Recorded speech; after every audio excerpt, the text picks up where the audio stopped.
tous, bienvenue pour cette dernière émission de la saison. C'est Eric Couder, je suis très heureux de vous retrouver pour ce nouveau numéro de Que faire des mômes, votre rendez-vous 100% famille à écouter à la radio et en podcast. J'espère que vous portez bien. Sans plus attendre, j'accueille mon invité.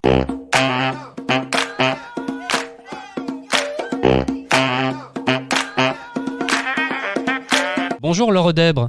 Bonjour Eric. Alors vous êtes autrice, compositrice, interprète. Beaucoup de nos auditeurs connaissent sûrement votre podcast musical pour enfants Paroles de Farfelu, disponible en streaming. Mais aujourd'hui, c'est avant tout l'artiste que je reçois.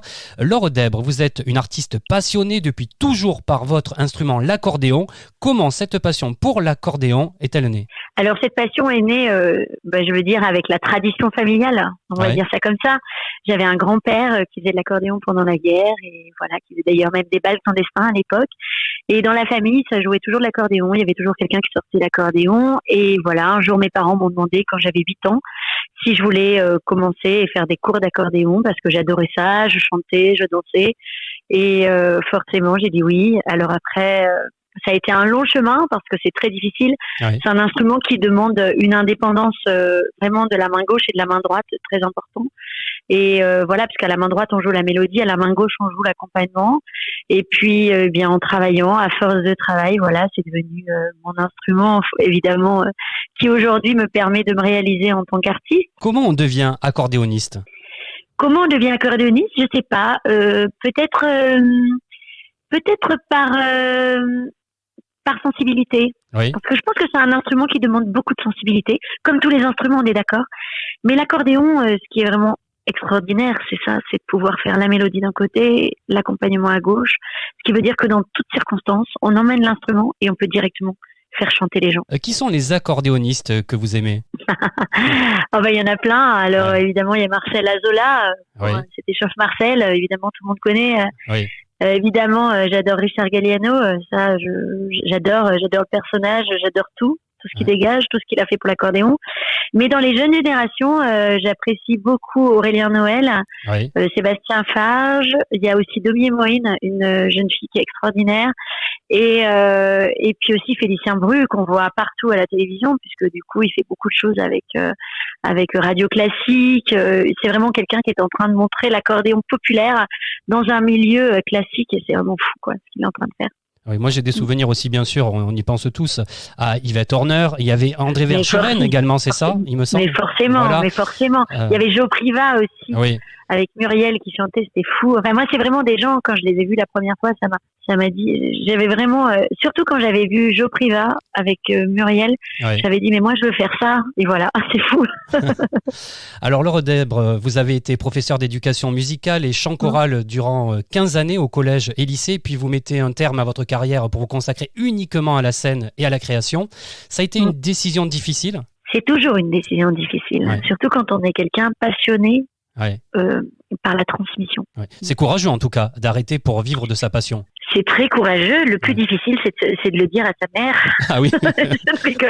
Comment elle a réagi justement, votre maman ? Elle a réagi comment ? Comment vos parents ont réagi ? En disant, mais tu avais un métier hyper stable et tu vas vers... Et j'ai dit non, mais là je vais vers le métier vers lequel je dois aller. Alors Laure Dèbre, le jeune public vous passionne, on le sent bien, si bien que vous créez un premier spectacle, Les Farfelus, en 2019, d'après le livre éponyme de Miguel Tango aux éditions Fourmi Rouge, mis en scène par Sonia Morgavi. C'est ça, exactement. Oui. Et ça a été une sacrée aventure parce que j'ai connu cet album-là en 2013 avec une classe Ulysse où on était dans un projet de création sur 12 valeurs. Et évidemment, moi, j'avais la valeur de la bienveillance. Et je me suis retrouvée face à cette classe et ma collègue me dit j'ai vu un livre sur Télérama, il y a 5 T, ce qui est très rare parce que c'est vraiment on sait que Télérama, c'est vraiment beaucoup, quoi. Et elle me dit, écoute, je l'ai commandé, on va voir. Et là, le livre arrive, elle me le montre. C'était un truc fou, quoi. Ça a été un coup de foudre parce que c'est vraiment toutes les belles valeurs de la vie. Un farfelu voit tout de suite quand on a mis son sol, il y a très peu de texte, mais les dessins sont d'une valeur exceptionnelle et le texte aussi, parce que finalement à chaque fois c'est vraiment une réflexion. Et elle me dit, moi, les farfelus, ce sont mes élèves. Et on a créé cette première chanson, là, les farfelus, les chevelus. Voilà, on a créé celle-ci. Ouais. Et puis après, moi, j'avais l'idée un peu de faire un spectacle. Mais il aura fallu 7 ans. Ah oui. 7 ans, c'est ça à peu près. C'est ça. 2013, le spectacle a été créé en 2019. Ah oui. Moi, j'ai rencontré Sonia Morgazi pour un coaching vocal sur Paris en 2018. Ouais. Je suis allée la voir à Avignon. Et quand je suis rentrée d'Avignon, j'ai dit non, mais moi, c'est ce que je veux faire, c'est ça. C'est un spectacle jeune public sur les farfelus. Voilà. Et on a fait ce spectacle. Elle a fait l'écriture. Elle a fait la mise en scène. Et voilà, on a fait ce spectacle qui a bien marché. On a fait 30 représentations en 2 mois. Oui. Ah oui. Donc, c'était fou, en fait. Et puis, on s'est retrouvés confinés. Donc, voilà. Donc, après, c'était compliqué. Ouais. Mais pourtant, en 2020, un nouveau projet voit le jour, Parole de farfelu, dédié aux enfants hospitalisés du service pédiatrique au CHU Estin à Clermont-Ferrand. Ça aussi, c'est une belle aventure. Ça, voilà. Donc, le spectacle se fait. Et puis, moi, ça faisait longtemps que je voulais faire de la création avec les enfants, évidemment malades. Enfin, les enfants, qui vivent des moments difficiles avec leur famille, parce que je pense que la musique, c'est un véritable allié thérapeutique. Ça, c'est une certitude. Certitude. Surtout quand les enfants vont pas bien. Et je me suis retrouvée donc pour la première fois le 21 janvier 2020. Je me souviendrai toujours de cette date. Et je suis sortie, j'ai pleuré toutes les larmes de mon corps. J'ai appelé ma meilleure amie et je lui ai dit, je suis là où je dois être. Parce que j'ai vécu un moment d'échange. J'ai jamais été dans l'empathie. C'est-à-dire que je suis passée par-dessus la maladie. Vraiment.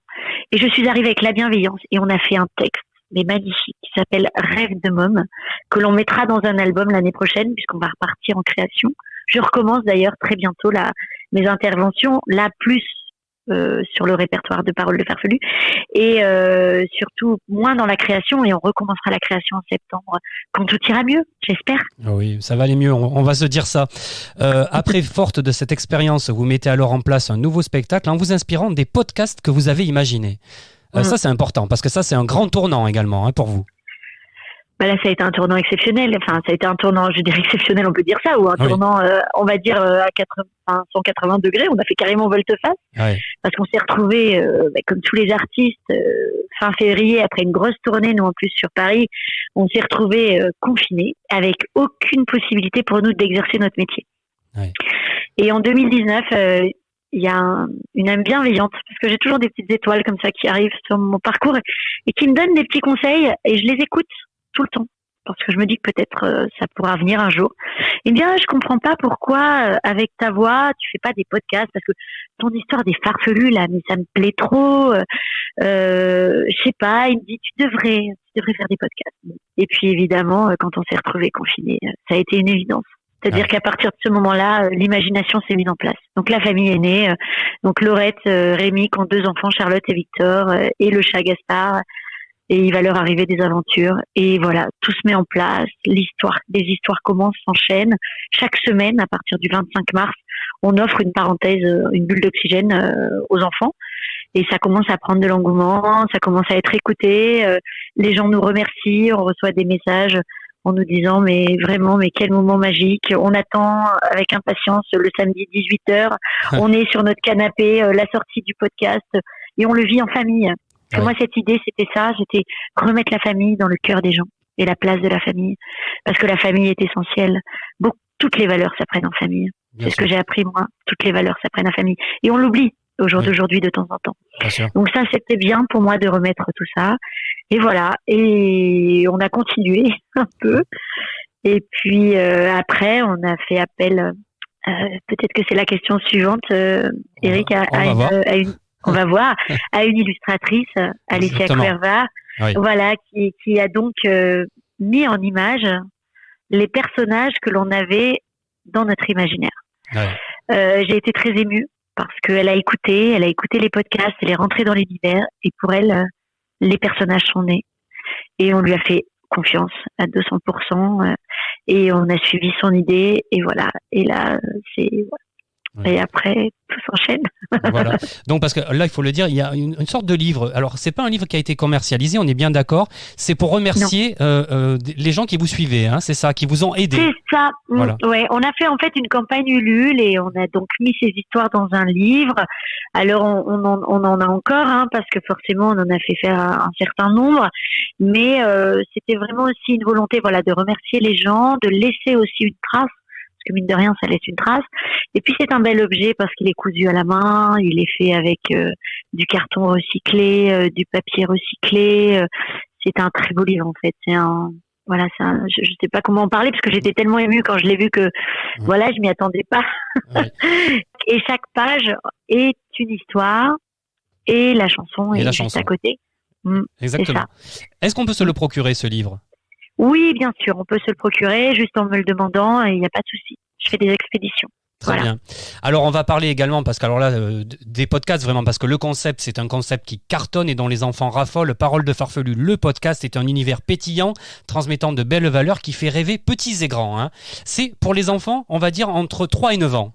Oui, enfin même 10 ans, quoi. Ouais. Parce qu'on a mis 3-9 parce qu'on sait que les 10 ans, ils sont un peu dans la préadolescence. Mais en fait, non. Je crois que ils ont encore besoin d'être un peu dans cet univers-là. Il y en a qui ont envie de tendre vers l'autre côté, mais ils savent pas trop. Donc ça les laisse un peu. Et puis très souvent, je leur dis, si vous avez des petits frères ou des petites sœurs, écoutez. Et du coup, ça crée du lien. Ouais. Ça, c'est important. Alors, ce qui est super dans ce podcast, c'est que chaque podcast raconte une histoire, offre une nouvelle chanson et finit par la version instrumentale. Hein, c'est ça, hein ? Ah oui, ça c'est le but, oui. Parce qu'il faut que les familles se mettent à chanter avec les enfants. Ça c'est obligatoire. Et d'ailleurs, souvent, dans toutes les vidéos que l'on peut mettre sur notre chaîne YouTube, il y a les paroles. Si on déroule en bas, on a mis toutes les paroles. Comme ça, les parents, ils peuvent faire des copier-coller, ils peuvent aller imprimer les paroles et puis passer un moment avec les enfants par rapport à tout ça. Donc le podcast, on peut aller l'écouter sur toutes les plateformes de streaming, c'est ça, hein, pour ceux qui ne connaîtraient pas ce que c'est un podcast. Moi, très souvent, je définis le podcast comme quelque chose qui ne met pas d'image, donc qui n'utilise pas d'écran, mais qui utilise l'écran personnel des enfants, c'est-à-dire leur imaginaire. Celui qu'on doit développer, celui qui est riche, celui qui va leur permettre d'avancer dans la vie. Et ça, je pense que vraiment, c'est l'essentiel. Donc c'est pour ça qu'on a choisi ce support. Voilà, et je pense que les parents nous remercient. Ouais. Alors ce que j'ai beaucoup aimé par rapport aux farfelus, c'est que leur plus grand rêve, c'est être heureux ensemble et voir les autres heureux autour d'eux. C'est important ça, surtout par les temps qui courent. Oui, je pense que ça c'est une doctrine qu'on doit tous avoir en tête, et ça c'était la doctrine de ma grand-mère. Ma grand-mère, c'était tout le temps quelqu'un qui se réjouissait du bonheur des autres. Ouais. Et c'est vrai que j'ai été élevée par ma grand-mère principalement, aucune jalousie, rien, au contraire. C'est-à-dire que de voir les autres heureux la rendait encore plus heureuse. Et je me suis dit, mais oui, c'est ça. Toute petite, hein, ça m'a marqué, ça m'a frappé. J'étais petite, j'avais 3, 4 ans, 5 ans. Ma grand-mère, elle souriait beaucoup. C'était quelqu'un, voilà, de bienveillant. Quelqu'un arrivait à la dernière minute, à 18h, il restait manger. Même s'il n'y avait rien dans le frigo. Voilà, elle trouvait toujours une solution. Alors évidemment, on était à la campagne, donc elle ouvrait. Si je dis ça, il y en a certains qui vont peut-être à qui ça va ramener des souvenirs, mais elle ouvrait une boîte de pâté, elle avait été ramasser les œufs et du coup elle pouvait faire une omelette. Ouais. Donc elle pouvait recevoir quelqu'un. En toute simplicité, mais en toute sincérité. Et ça, je trouve ça extraordinaire en fait. On y retrouve aussi la tolérance, la bienveillance, il y a tous ces messages-là également dans ce podcast. Oui. Hein. La solidarité, parce que la solidarité, ça se trouve aussi en famille. Débarrasser son assiette, on est solidaire avec ses parents. Ouais. C'est rien, c'est une petite chose, mais c'est de la solidarité. Enfin voilà, pour moi, c'est ça aussi être solidaire. Donc voilà, remettre un peu les termes, ancrer les termes. Alors, quels sont vos projets dans le futur ? Les projets, il y en a plein, puisqu'on a signé avec un label, le label MCA, qui est un label d'Universal Music. Donc c'est le label des Kids United, maintenant de Disney, de Carla. Oui. La gagnante de The Voice Kids. Oui, que j'ai reçu il n'y a pas longtemps dans l'émission. On connaît bien, les auditeurs connaissent bien les Kids United et Carla, qui ont été mes invités dans Que faire des mômes il y a quelques mois. Oui. Ah, super. Et c'est vrai que on s'est retrouvés dans cette grande maison à Paris, parce qu'on a pu y aller début octobre. On avait déjà eu des contacts en juillet et on a finalisé le contrat. Et depuis le 29 novembre, nos chansons sont distribuées sur toutes les plateformes de streaming. Voilà. C'est une aventure en tout cas qui continue et qu'on va suivre dans Que faire des mômes. Paroles de farfelus, des histoires, des chansons, des spectacles et des podcasts, tout un univers à découvrir. En tout cas, j'invite tous nos auditeurs qui souhaitent en savoir davantage à se rendre sur votre site web paroledefarfelu.com. Merci Laure Dèbre, merci beaucoup. Merci Eric et merci à tous les auditeurs de Que faire des mômes. Vous écoutez Que faire des mômes, tout de suite votre rubrique actualité préparée par Adeline et Myliam des Petits Cultivés.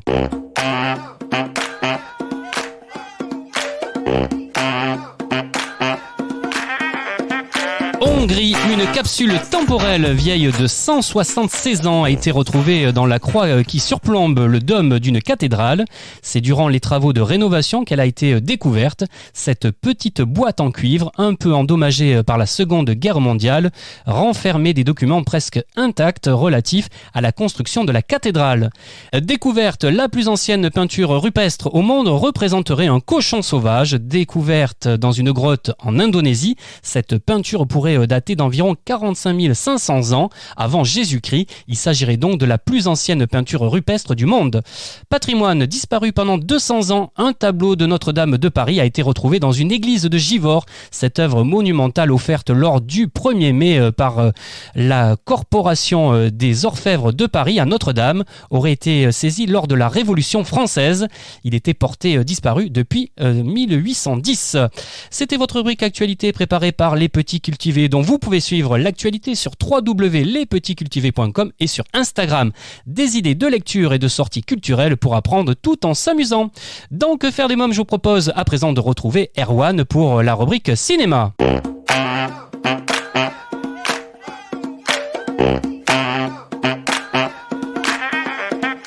Bonjour Erwan. Bonjour Eric, bonjour à tous.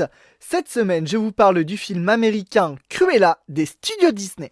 Londres, années 70, en plein mouvement punk rock, escroc pleine de talent, Estella est résolue à se faire un nom dans le milieu de la mode.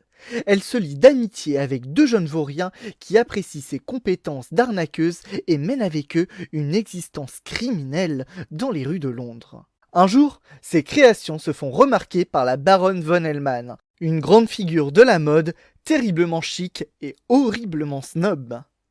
Mais leur relation va déclencher une série de révélations qui amèneront Estella à se laisser envahir par sa part sombre, au point de donner naissance à l'impitoyable Cruella, une brillante jeune femme assoiffée de mode et de vengeance.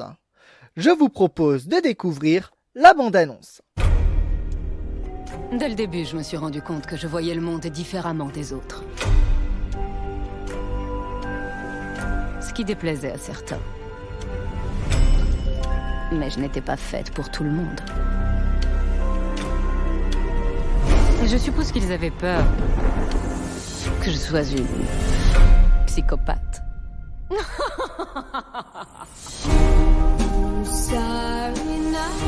Mais chaque jour qui naît nous offre une nouvelle chance. Et moi, j'étais prête à imposer mon style.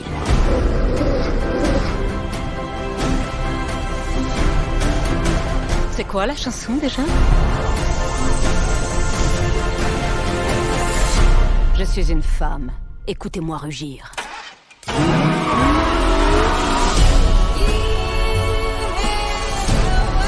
Je n'en suis qu'au début, chérie.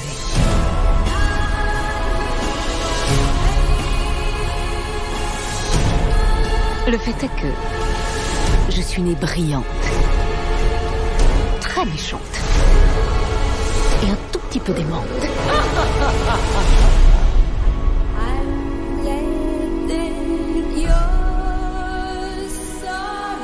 Je suis Cruella.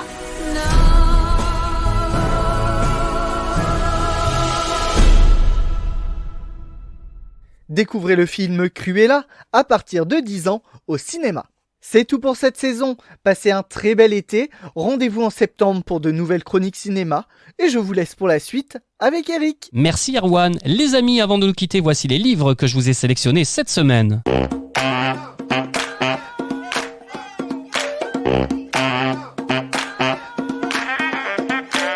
Volcan de Evelyne Pradal est adapté par Laetitia Branquiart, un livre adapté pour les enfants 10 ou en difficulté d'apprentissage, une collection de documentaires adaptés qui comble la curiosité de tous les enfants et en plus, en fin d'ouvrage, un quiz permet à votre môme de voir s'il a bien retenu ce qu'il a découvert au fil de sa lecture. Anne-Laure Péressen, pour les textes, nous propose un magnifique ouvrage, La Grande Imagerie, le Louvre. Voilà 2 livres aux éditions Fleurus. Et pour terminer, une collection de 4 livres à partir de 8 ans pour ceux qui aiment le foot de la collection Tous Champions. Paul Pogba, le foot avant tout. Kylian Mbappé, mission Coupe du Monde. N'Golo Kanté, la course du roi. Et Hugo Loris, graines de champion. 4 livres aux éditions Hugo Jeunesse. Et bien voilà, votre rendez-vous 100% famille se termine. J'espère que vous avez passé un bon moment en notre compagnie. Si vous souhaitez suivre l'actualité de l'émission, je vous invite à vous abonner à notre newsletter sur le site de l'émission quefairedesmoms.fr et à nous suivre sur les réseaux sociaux. Merci pour votre fidélité, c'était Eric Couder. On se retrouve à la rentrée pour un nouveau numéro de Que faire des mômes. Bon été, bye bye.